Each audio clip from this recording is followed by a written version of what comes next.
সুখেন্দু শেখর রায় কাল পদত্যাগ করেছে রাজ্যসভা থেকে। উনি কিছু অভিযোগ করেছেন, সে অভিযোগের সত্যতা কতটা কি আছে সেটা নিয়ে আমাদের প্রশ্ন থাকতে পারে, কিন্তু উনি যে পদত্যাগ করেছেন সেটাকে আমরা মনে করি যে উনি ভালো কাজ করেছেন এবং ওনার এথিক্স এবং পলিটিক্যাল মোরালিটিকে উনি সেট করেছেন। এটাই হওয়া উচিত।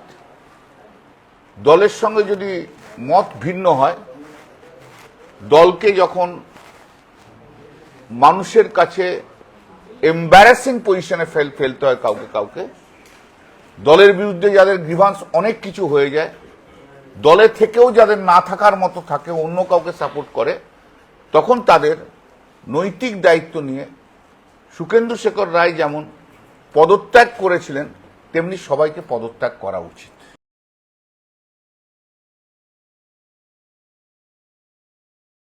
ফলো করুন theworld.in